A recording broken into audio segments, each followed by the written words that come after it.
Sa ngalan ng Ama at ng Anak at ng Espiritu Santo, Amen. ang pagpapala ng ating Panginoong Heso Kristo, ang pag-ibig ng Diyos Ama, at ang makikipagkaisa ng Espiritu Santo naway sumainyong lahat. At sumaiyo rin. Mga kapatid, aminin natin ang ating mga kasalanan upang tayo'y maging marapat gumanap sa banal na pagdiriwang. Inaamin ko sa makapangyarihang Diyos at sa inyo mga kapatid na lubha akong nagkasala sa isip, sa salita at sa gawa at sa aking pagkukulang. Kaya isinasamo ko sa mahal na Birheng Maria, sa lahat ng mga anghel at mga banal, at sa inyo mga kapatid na ako'y panalangin sa Panginoong ating Diyos. Kaawaan tayo ng makapangyarihang Diyos, patawarin tayo sa ating mga kasalanan at patnubayan tayo sa buhay na walang hanggan. Amen. Panginoon, kaawaan mo kami. Panginoon, kaawaan mo kami. Kristo, kaawaan mo kami. Kristo, kaawaan mo kami.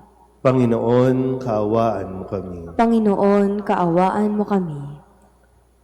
Manalangin tayo. Ama naming makapangyarihan, itaguyod mo ang aming ginagampanan, alinsunod sa iyong kalooban upang sa ngalan ng anak mong mahal, kami maging marapat magkaroon ng karagdagan sa aming paggawa ng mga kabutihan sa pamamagitan ni Jesucristo kasama ng Espiritu Santo magpasawalang hanggan. Amen. Pagbasa mula sa ikalawang aklat ni Samuel. Matapos magsalita si Nathan kay David, pumasok sa tolda ang hari, umupo at nanalangin. Sinabi niya, "Sino ako, Panginoon, at ano ang aking sambahayan upang ipagmalasakit ng ganito? Maaaring maliit na bagay lamang ito sa inyong paningin. Subalit napakalaki para sa amin sapagkat tiniyak na ninyo ang magandang kalagayan ng sambahayan ko sa hinaharap. Panginoon, itinatag ninyo ang bansang Israel upang maging inyo magpakailanman at kayo na may maging Diyos nila. Ngayon, gawin ninyo ang inyong pangako sa inyong alipin at sa kanyang sambahayan. Magiging bantog kayo sa lahat ng bansa at sasabihin nila, ang Panginoon ang makapangyarihan Diyos ng Israel. Sa gayon, magiging matatag sa harapan ninyo ang tahanan ni David na inyong lingkod. Panginoon, makapangyarihan Diyos ng Israel, magkaroon ako ng lakas ng loob na dumalangin ng ganito, pagkat kayo na rin ang nagsabi sa inyong lingkod na paghahariin mo sa Israel ang aking angkan. Panginoon, aming Diyos, kayo'y tapat at tumutupad sa mga pangako ninyo sa akin. Ngayon, pagpalain ninyo ang tahanan ng inyong lingkod upang ito'y magpatuloy. Panginoon, Panginoon naming Diyos, ikaw rin nangako nito, kaya manatili nawa sa aking angkan ang iyong pagpapala. Ang salita ng Diyos. Salamat sa Diyos. Trono ni David ay laan sa manunubos ng tanan. Trono ni David ay laan sa manunubos ng tanan. Huwag kalilimutang gunitain, poon, ang lingkod mong David. Huwag mong lilimutin ang kanyang ginawang pagpapakasakit. Alalahanin mo ang kanyang pangakong ginawa sa iyo, o dakilang Diyos ng bansang Israel, wika niya'y ganito. Trono ni David ay laan sa manunubos ng tanan. Di ako uuwi, nanananto ako na hindi hihimlay hanggat ang puon ay wala pang lugar na matitirhan.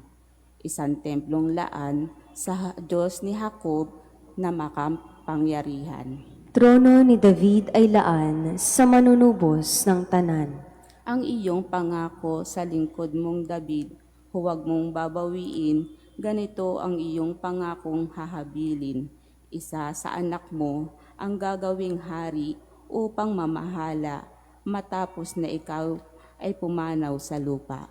Trono ni David ay laan sa manunubos ng tanan. Kung maging tapat ang mga anak mo sa bigay kong tipan, at ang mga utos ko'y ay igagalang, ang mga anak mo'y pawang magaharing walang katapusan.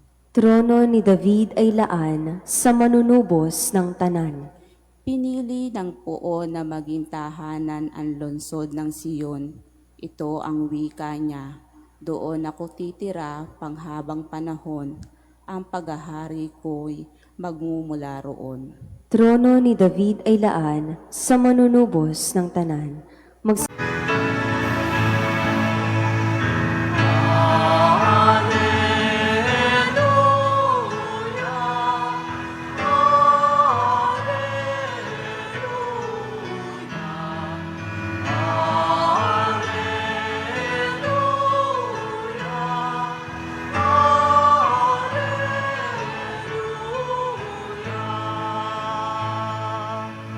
Sumainyo ang Panginoon. At sumaiyo rin. Ang mabuting balita ng Panginoon ayon kay San Marcos. Papuri sa iyo, Panginoon. Noong panahong iyon, sinabi ni Jesus sa mga tao, "Sinisindihan ba ang ilawan para itago sa ilalim ng takalan o kaya'y sa ilalim ng higaan? Hindi ba upang ilagay sa talagang patungan? Walang natatago na di malalantad at lihim na di mabubunyag.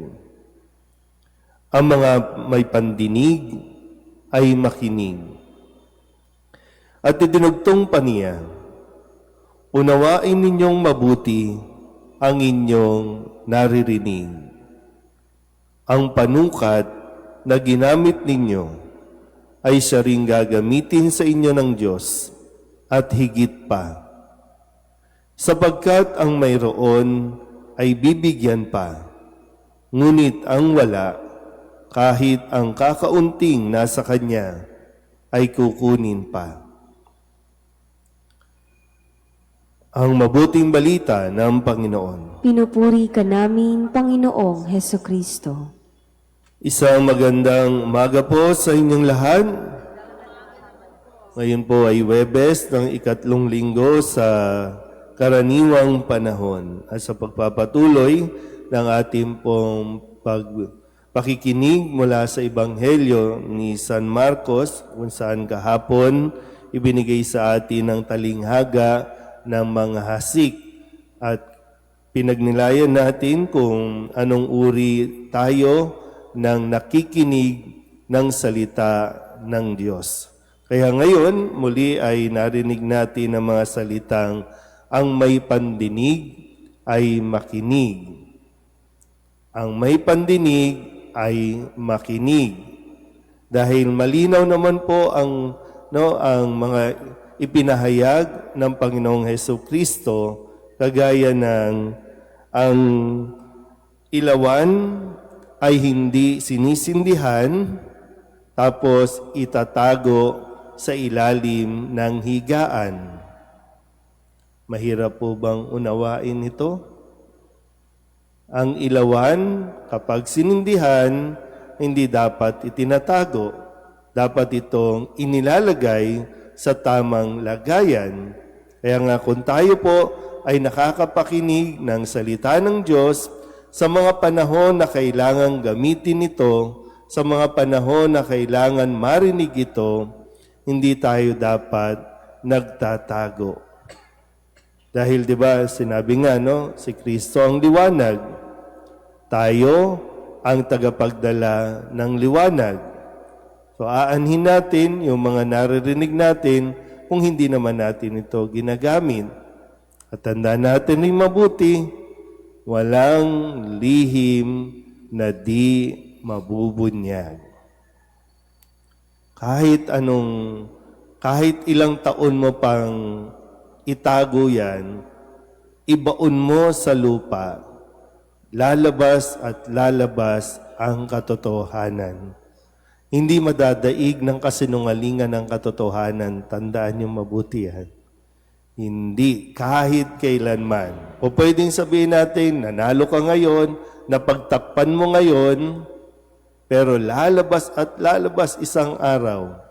Kung hindi man sa paraan natin, kung hindi man sa kusang paghahayag natin, pero ito ay malalaman at malalaman natin. Mahirap po yung marami na tayong at nasasanay tayong magtago ng mga lihim. Minsan yung taong maraming inililihim, yan ang hindi mapapanatag. Yan ang hindi magkakaroon ng kapanatagan o peace of mind na tinatawag.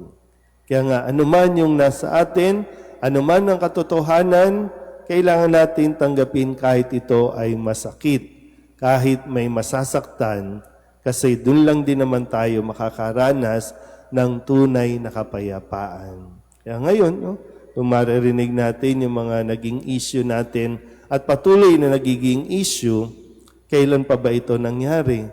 Yung mga nakalipas pang mga administrasyon, ngayon pa din lumalabas, ngayon pa lang din natin nalalaman. So, sana po, pakaintindihin natin mabuti. Kahit yung damdamin, minsan hindi tayo aware, bakit ba tayo nagkakaganito? Bakit ba tayo galit? Bakit ba tayo naiinis? Malalaman at malalaman mo yan. Baka meron lang tayo mga damdamin na ibinaon, itinago. Pero muli, sabi ni Kristo, walang lihim na di malalantad o mabubunyag o di mabubunyag. Kaya ihanda natin ang ating mga sarili. Sana kapag lumabas na ang katotohanan, maging matatag din tayo at maging malawak ang ating pangunawa. Amen.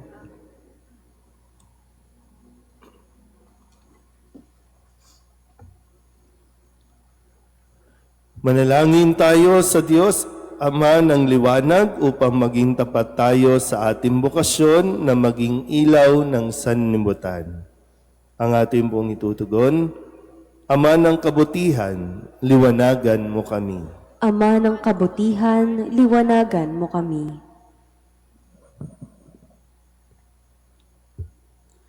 Ang ating simbahan, ang bayan ng Diyos, naway maging dakilang ilaw na nagliliwanag sa kadiliman ng ating mundo. Manalangin tayo sa Panginoon. Ama ng kabutihan, liwanagan mo kami. Ang mga pinuno ng daigdig naway magbigay ng sinag ng pag-asa sa buhay ng mga naghihikahos at nangangailangan. Manalangin tayo sa Panginoon. Ama ng kabutihan, liwanagan mo kami. Ang lahat ng mga Kristiyano naway maging tulad ng ilawan sa tuktok ng bundok upang maging gabay ng mga taong naglalakbay dito sa lupa patungo sa Diyos. Manalangin tayo. Ama ng kabutihan, liwanagan mo kami. Ang mga may sakit, matatanda at mga napapabayaan naway hindi mawala ng pag-asa sa pamamagitan ng liwanag na ipinakikita ng mga nag-aaruga sa kanila. Manalangin tayo sa Panginoon. Ama ng kabutihan, liwanagan mo kami. Ang ating mga mahal na yumao naway tanglawan ng walang hanggang liwanag. Manalangin tayo sa Panginoon. Ama ng kabutihan, liwanagan mo kami. Idulog din natin sa Panginoon ang ating mga personal na kahilingan at mga panalangin para sa ating mga pamilya, kasama din ang mga kahilingan ng mga nanonood sa online. Lahat ng mga misang pasasalamat, special na intensyon, agarang paggaling ng mga may sakit, tang lahat ng mga kaluluwa na inihiling na ipagdasal sa misang ito.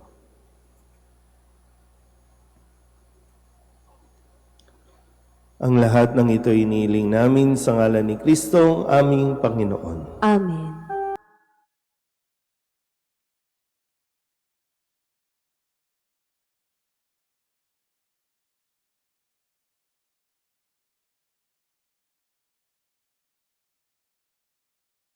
Handog namin sa iyo, Ama, ang tinapay at alak na ito. Handog ng bayang umasa, sumasamba't nagmamahal sa iyo. Handog namin sa iyo, Ama, ang tinapay at alak na ito. Handog ng bayang umasa, sumasamba't nagmamahal sa iyo.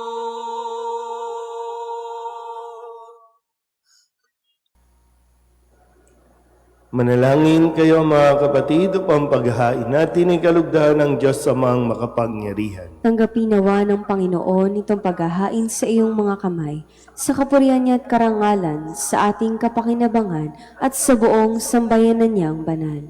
Ama naming lumikha, tanggapin mong malugod ang aming mga handog. Ngayong ang kabanalan ay iyong dulot, kami sumasamo sa iyo't lumuluhog upang kaligtas ay iyong ipagkaloob sa pamamagitan ni Jesucristo kasama ng Espiritu Santo magpasawalang hanggan. Amen. Sumainyo ang Panginoon. At sumaiyo rin. Itaas sa Diyos ang inyong puso at diwa. Itinaas na namin sa Panginoon. Pasalamatan natin ang Panginoong ating Diyos. Marapat na siya ay pasalamatan. Ama naming makapangyarihan, tunay ngang marapat na ikaw ay aming pasalamatan. Sa iyong paglingap at gagandahang loob, ang tao'y nilikha mo at pinangangasiwa sa sansinukom. Sa hangad mong siya'y iwastong lubos, siya'y pinagdusa mo sa kanyang pagtalikod. Sa iyong paghiliw, iyong ipinahintulot na makabalik siya sa pamamagitan ni Kristo Jesus. Kaya kaysa ng mga anghel na nagsisiawit ng papuri sa iyo, nang walang humpay sa kalangitan, kami nagbubunyi sa iyong kadakilaan.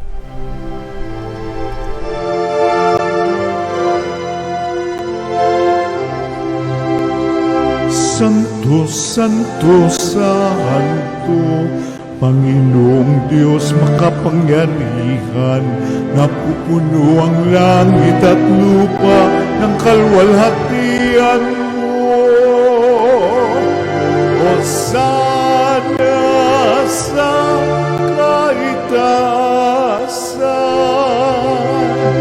pinagpalang na paririto sa ngalan ng Panginoon. Hosana sa kaitaasan.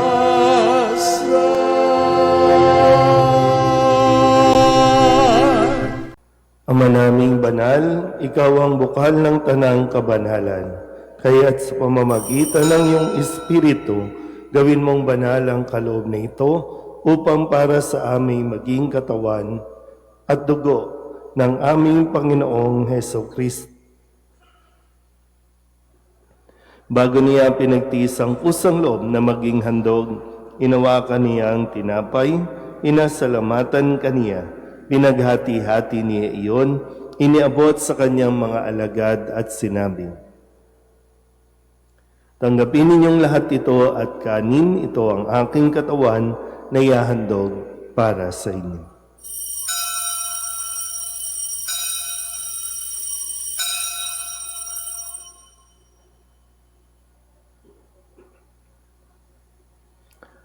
Gayun din naman nung matapos ang hapunan, hinawakan niya ang kalis, muli kaniyang pinasalamatan. Iniabot niya ang kalis sa kanyang mga alagad at sinabi, "Tanggapin ninyong lahat ito at inumin. Ito ang kalis ng aking dugo, ng bago at walang hanggan tipan. Ang aking dugo na ibubuhos para sa inyo at para sa lahat sa ikapagpapatawad ng mga kasalanan. Gawin ninyo ito sa pag-alaala sa akin."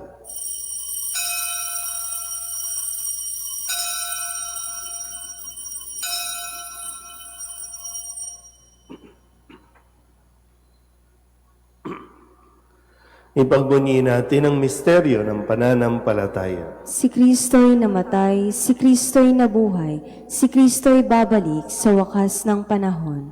Ang mga ginagawa namin ngayon ang pag-alaala sa pagkamatay at muling pagkabuhay ng iyong anak.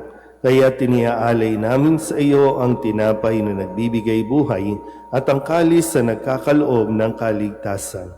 Kami napapasalamat dahil kami iyong minarapat na tumayo sa harap mo para maglingkod sa iyo. Isinasamo namin kami magsasalo-salo sa katawan at dugo ni Kristo ay mabuklod sa pagkakaisa sa pamamagitan ng Espiritu Santo. Ama, lingapin mo ang iyong simbahang laganap sa buong daigdig.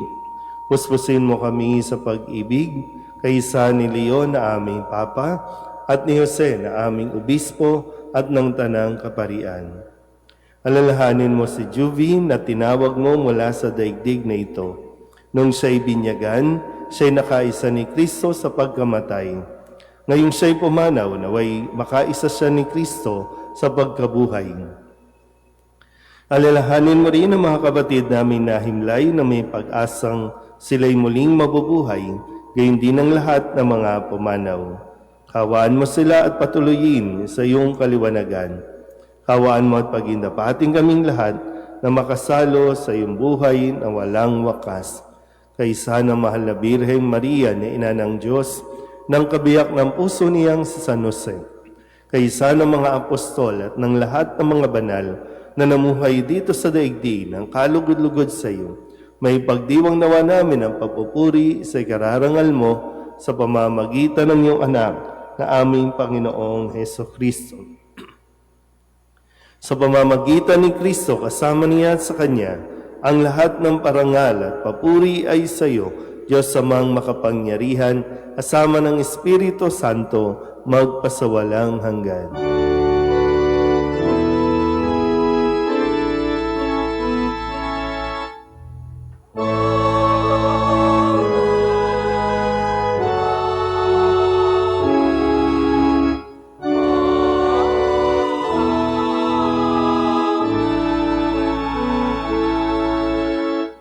Sa tagubilin ng mga nakagagaling na utos at turo ni Jesus sa Panginoon natin at Diyos, ipahayag natin ang lakas loob.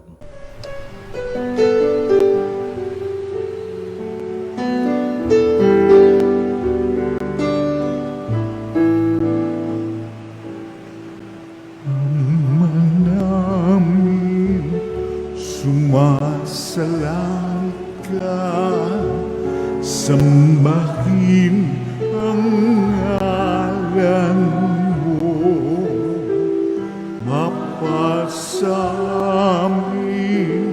ang kaharian mo, sundin ang loob mo dito sa lupa para nang sa langit. Bigyan mo po kami ngayon ng aming kakanin sa araw-araw at patawarin mo kami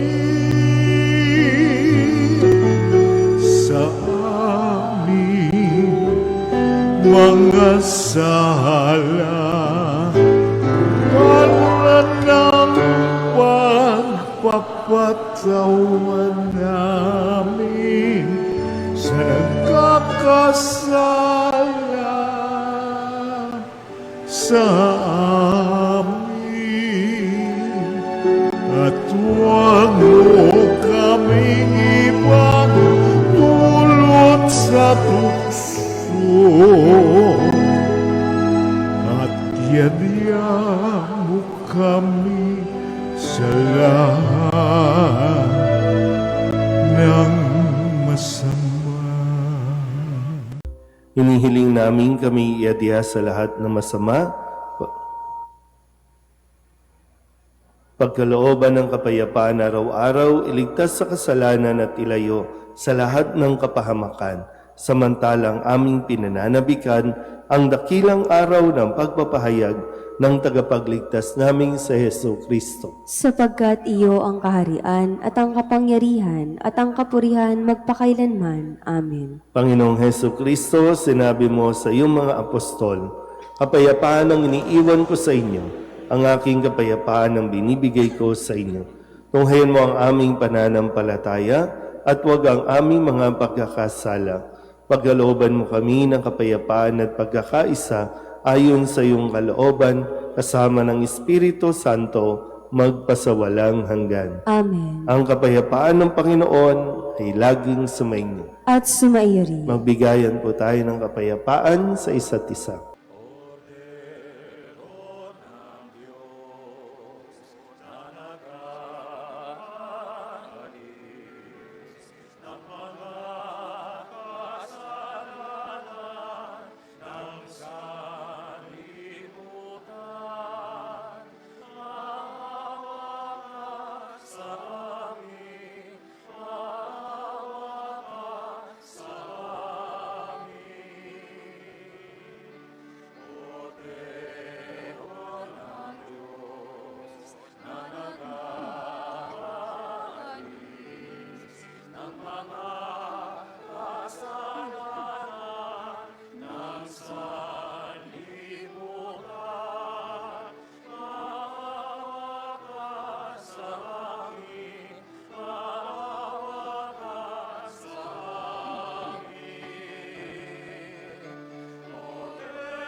Ito ang kordero ng Diyos.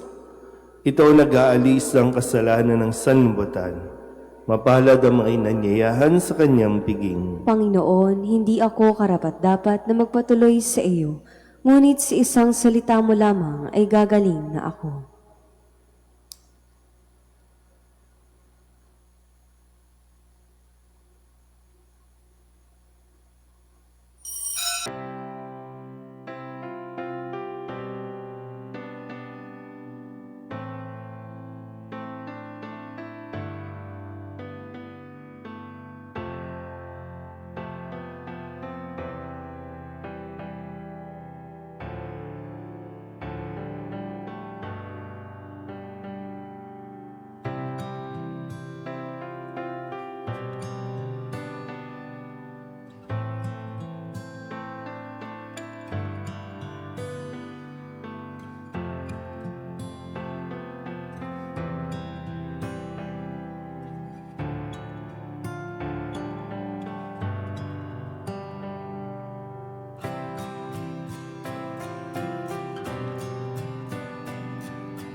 Manalangin tayo.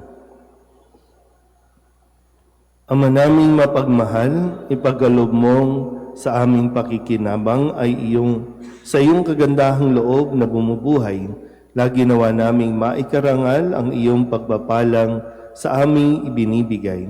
Sa pamamagitan ni Jesucristo, kasama ng Espiritu Santo, magpasawalang hanggan. Amen. Sumainyo ang Panginoon. At sumaiyo rin. At pagpalain kayo ng makapangyarihang Diyos, Ama at Anak, at Espiritu Santo. Amen. Tapos sa banal na misa, umayo tayo sa kapayapaan ni Kristo. Salamat sa Diyos. Magandang umaga po.